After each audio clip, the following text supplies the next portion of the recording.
Digital marketing strategy is fundamentally deciding where you're going to spend your money. And typically, when you're starting out, you're going to spend most of your money on current shoppers. These are the people that are in market. They're going on Amazon looking to buy something. They're going on Steam to buy a video game. They're going on Udemy to buy a course. They're going on Lazada to buy maybe some clothes or some widgets, or they're going on Etsy. So usually when you're starting out, you have a limited budget, you want to focus on the marketplaces, the places where people are about to spend money almost immediately. Now, there are other channels that cater to people that are sometimes in market. They're sometimes current shoppers, but in other times they're not. They're just researching or they're gathering information. So Google is an example. Depending on what keyword somebody is using, they're either looking to buy something or to learn something. Google Play, any of the app stores are examples too. Sometimes they're looking to buy something or they're just looking for something for free and they want to play around. Bing, another example, depending on the search intent of what they're searching for, they may be shoppers or not. Salesforce App Exchange, apps.com, all sorts of apps marketplaces fit this category. So basically, when you focus your digital marketing on current shoppers, that's your easy money, but not necessarily your big money. It's not going to be your biggest opportunities. It's not going to be how you reach your total addressable market. So the second category where we're going to spend our money is basically future shoppers. And often what we're doing when we're trying to cater to future shoppers is create awareness through things like YouTube videos, through Facebook ads. We're using tools like Haro, Help a Reporter Out, to get published in major publications, to get broad awareness, broad reach. We're using SparkToro, which is a tool to identify key influencers and influential magazines, or we're trying to get articles in the New York Times. So you start with the easy money generally, and then you focus on scaling. How do we reach more people? How do we reach those people that are gonna become shoppers and buyers long into the future? And you have to decide, am I ready to invest a lot of money here, or am I only gonna invest money here, even though this might be a bit more competitive? You might be paying for things like higher cost per click. So let's go through a Google search example. I'm using Keyword Planner from Google to estimate search volume. And when I search for marketing management course, that's gonna be done by somebody who wants to buy a course. But the volume is very low. It's only about 170 searches per month in the United States. But it's easy money. It's people that are gonna buy, they have their wallets open. Now, the future shoppers, the people that are just searching for marketing management, they're a much bigger group. That's where the big money is, 5,400 searches per month in the United States. But they may not buy now. They may not buy in a year. They may not buy in 5 years. They may be too young to even have a credit card. But somewhere along the line, they're going to become buyers. So that's why this is the much bigger opportunity in the long run, but we need to focus on both. Now, one of the challenges with digital marketing is that the individual digital marketing channels do both. They cater to current shoppers, in-market buyers, and they cater to future shoppers, the out-of-market buyers. So just a quick example here, if we do Reddit ads, Reddit has two different targeting options. We can target by community, which are going to be the future shoppers, so we're targeting people based on their interests, or we can target based on the keywords that they're searching. So they're the current shoppers if we pick our keywords correctly. Facebook is often used to go after future shoppers because Facebook has tremendous reach, billions of people. However, it can also be used as a tool to go after current shoppers to get some quick, immediate profit. And the way that you would normally do this is you would create something like a lead magnet to capture people's contact information, and then you're going to retarget them with ads, you're going to retarget them with email marketing, and you're going to keep pushing aggressively to get those people to buy something. And the reason that you're able to know that they're current shoppers is because the lead magnet was an indicator that they were interested in buying whatever product category that you're selling in. Now, most digital marketing strategies out there, they only work if your price point is high. If the price is low, the entire strategy starts falling apart. So there are a couple of people that are known for this. Dan Lok, always talking about high ticket offers. And then Dan Kennedy, one of the fathers of direct response marketing, who influenced people like the CEO of ClickFunnels. And the normal strategy that they use will be something like, let's generate leads through a lead magnet, and then we'll nurture those leads through something like email or retargeting or even direct mail. Or they'll recommend something like cost per click PPC advertising on Google, even though they have a very high cost per click, say like $30, and then you drive them to a landing page where you generate a conversion, you generate a sale. So that's a very quick example of how to generate money. But direct response marketing doesn't scale well, and future buyers, the people that are not going to buy now or a few months in the future, are cheaper to influence. Efficient marketing does not require high prices. Mass marketing creates demand without hyper-focusing on making every click profitable, but most of the digital marketing strategies that you're going to hear about out there on YouTube, on blogs, etc., are going to be all about optimizing every single click, every single impression so that you can be profitable, but that's really not how it works at scale. And we can look, for example, to Procter & Gamble, one of the biggest companies in the world, one of the most successful marketing entities in the world. They're able to sell toothpaste, this bundle, for less than $9. They can sell toothpaste bottles for $1 if they want. And how do they do it? With mass efficient marketing, not with optimizing every click. That's why in this course, I'm going to teach you both how to do mass marketing and micro optimization. Now, when you start to put together a digital marketing strategy, do not start your plan with individual channels. One of the reasons for that is because individual channels can be good to go after current shoppers or future shoppers, and that is going to mess up your strategy. Instead, what you do is you start with the funnel, and then you start slotting in the individual channels later. And often those channels are going to show up in multiple spaces. So for example, I have here Facebook, top of funnel, middle of funnel, and bottom of funnel. Where the rubber hits the road with digital marketing strategy is basically, where am I going to put my budget? And the default position could be, let's put 50% of our budget to the top of funnel and 50% of our budget to the bottom of the funnel. But it gets a bit more sophisticated than that. So for example, let's say you're a tiny company with a tiny budget. You're basically in survival mode. You don't know if you're going to have enough money next month to pay the bills.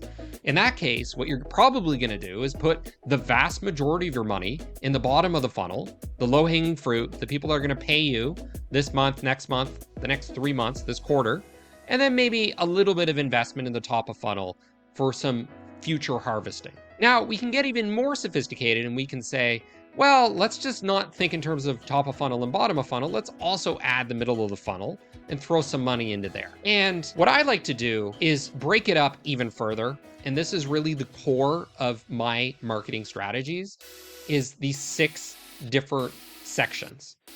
So top of funnel can be broken up into brand unaware and problem unaware, middle of funnel into category unaware and product unaware, and bottom of funnel, free offer unaware and paid offer unaware.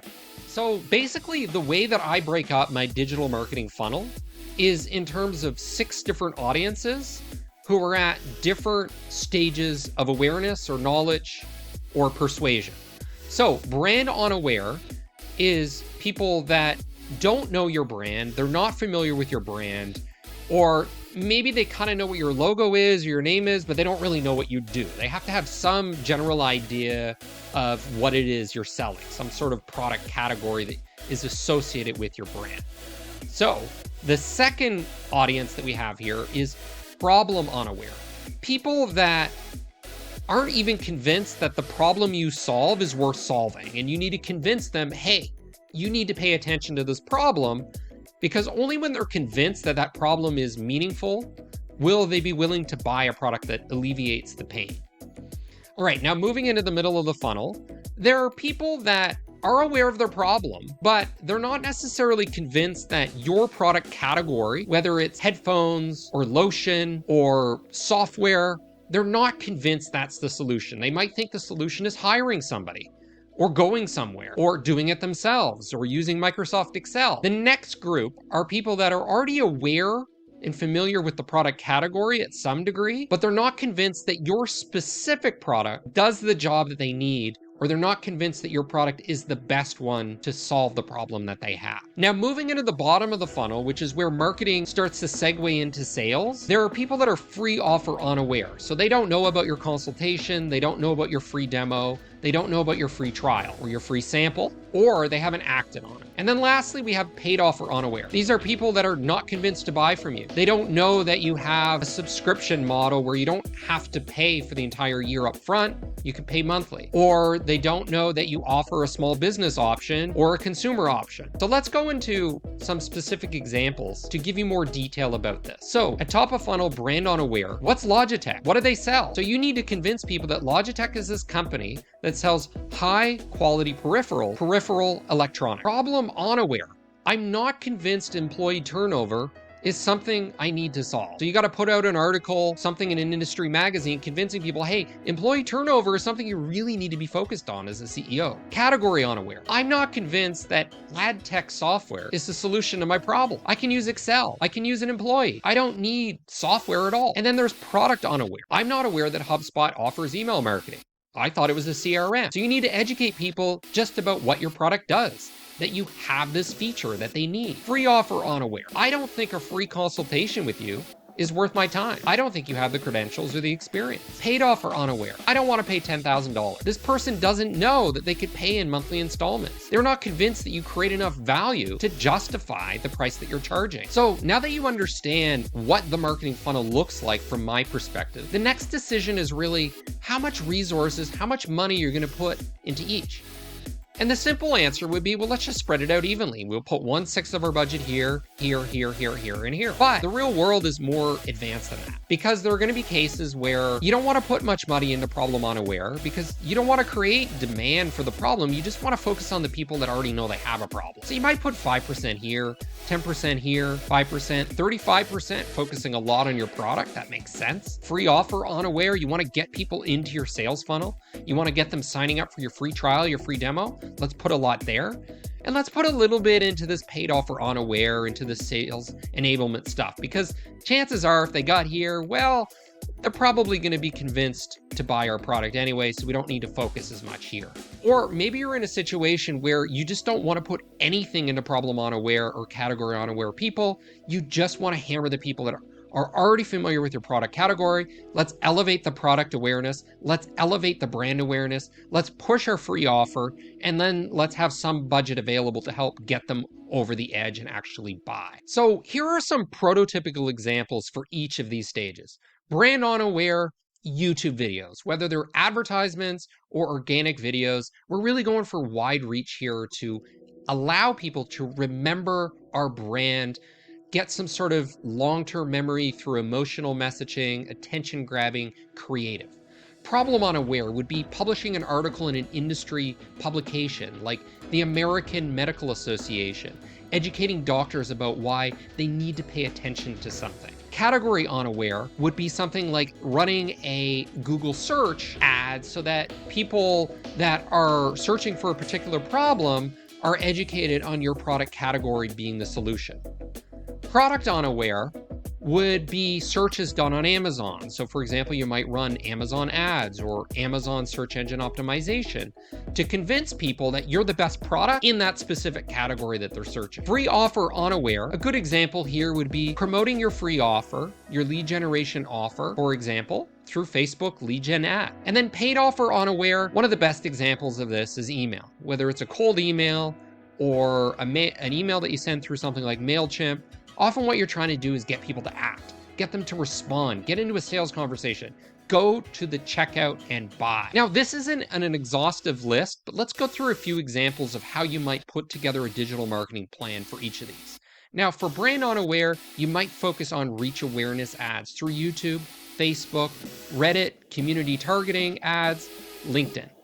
You might also do Haro research, which is where you get emails from a list of journalists that are looking for people to get quoted in the media. You might do Google SEO for generic keywords, broad reach keywords, not necessarily the buying intent types of keywords. Problem unaware, you might do guest blog posts in industry publications. Again, you might do horror research to journalists.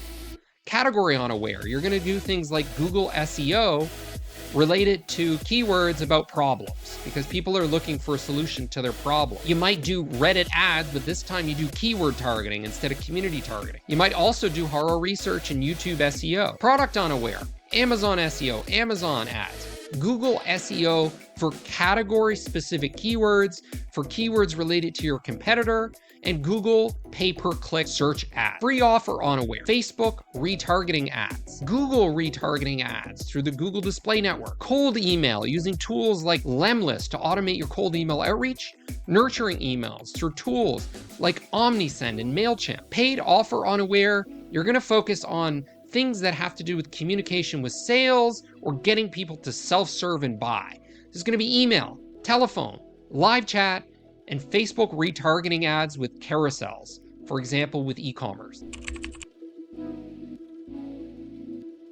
Later in the course, I'm going to go into more detail about advanced business-to-business marketing plans, but let's just go through a quick preview here, and then we'll talk about a consumer marketing example. So, at the beginning of the campaign, you're going to focus more on brand unaware people because you're assuming that most people in your target audience are not aware. And then progressively, as you get towards the end of the campaign, you're going to focus more on pushing your paid offer, getting people to actually buy. And then hopefully by the end of the campaign, you're going to have a lot more customers. So let's talk about the dominant stage, the dominant goal at each of these stages. So the dominant goal at brand unaware, problem unaware, category unaware, and product unaware is really about educating people and making them remember your brand and your product. This is a mistake that digital marketing strategists often make, is they're trying to measure success in these stages based on whether people are clicking, they're responding, they're buying. No, that's not really the goal here. It's really education, persuasion, and memory. Now, as we get into the free offer unaware and the paid offer unaware, that's where we're looking at behavioral metrics like engagement and conversion. Now let's talk about the dominant time frame.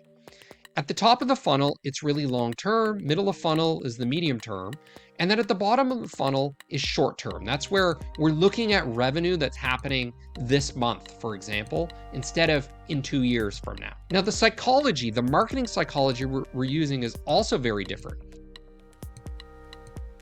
When we're trying to elevate brand awareness, we're really focused on emotions because what we're trying to do is embed our brand in the long-term memory of people so that in the future, often years in the future, when a need arises, they immediately think of our brand. And emotions are one of the Trojan horses of getting in that long-term memory. Now, in the rest of the funnel, often what we're doing is being more rational because people that are in market that are evaluating solutions are going to be looking for details like use cases, key features, compatibility. Is this product legal in my state? Can I use it now? Can my wife use it? Etc. So those rational details are very important. The dominant channel also changes. Towards the top of the funnel, you're often focused on social media advertising to be able to reach everyone in your targeted market cost effectively. Later on, we're going to be focused on things like email, which is less scalable, but more compatible with sales conversations. The dominant creative at the top of the funnel is generally video. In the middle of the funnel, it tends to be a bit more biased towards imagery. And then later, it's going to be biased towards conversational tools through text. I'm going to walk you through a quick little business to consumer example for marketing. Allen Edmonds is a brand that I had heard of over 10 years ago. I was already convinced they were one of the best leather boot brands. However, I had no need for leather boots at the time. 10 years ago, I wasn't going to shell out $500 to $1,000 for a pair of boots, so I didn't buy from them. But 10 years later, I was ready and I wanted to buy from them. However, what happened was they simply didn't have much presence outside of North America. So Allen Edmonds was the bigger brand with a much bigger presence, And I still remembered them years later when I went in market, even though I couldn't buy from them. So what I did was I started doing research. I said, okay, well, I can't buy Ellen Edmonds. What should I buy? And some of the research that kept coming up was from this subreddit called Goodyear Welt. And the brand and the products that kept showing up were under the Crockett and Jones name, this company that hand makes boots in England. So ultimately, I ended up buying from this brand because it did an excellent job of catering to me as an in-market buyer, somebody that was researching with the intent of buying almost immediately. Now, later in this course, what we're going to do is we're going to go into the digital marketing tactics, channel by channel, and we're also going to talk more about how we integrate those channels together into a cohesive digital marketing strategy.